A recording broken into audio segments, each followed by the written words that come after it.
Hi, I'm Shruthi Konda. I'm a sleep and ventilation consultant at Welbeck.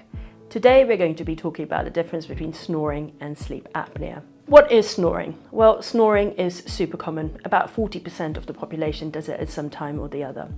Essentially, what happens when we go to sleep is muscles in our body relax. This includes the muscles in the neck. As that happens, because of the way that you're built or any weight that you're carrying, your windpipe narrows. And that's when people snore. It's essentially a whistle effect or a vibration in the back of the throat as you're falling asleep and breathing.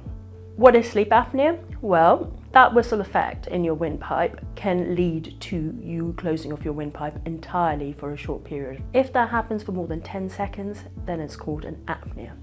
Essentially, an apnea is when you block off your windpipe in your sleep.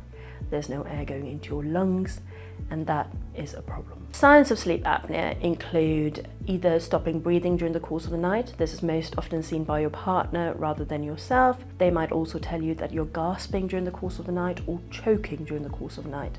Sometimes the patient themselves can wake up during the course of the night suddenly and not know why they've woken up, or they might wake up coughing and gasping.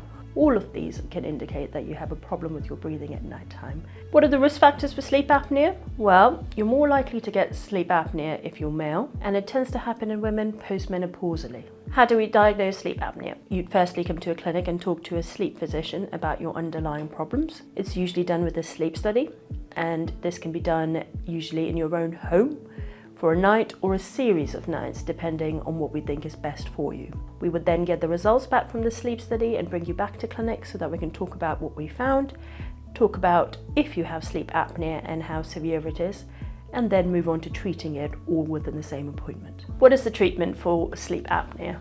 It depends on the severity of the sleep apnea. So sleep apnea can be mild, moderate, or severe. If it's mild and you're sleepy with it, we might consider looking at treatment options such as a mandibular advancement device, which is essentially a mouth guard that you wear at night to stop you having apneic episodes. If it only happens when you lie on your back, we might consider devices such as positional trainers to stop you from rolling onto your back and therefore having apneas. If it's more severe, we might consider CPAP therapy. So CPAP therapy stands for continuous positive airways pressure. It's essentially a mask attached to a machine that blows air into your lungs that keeps your airways open, stopping you from having apnea.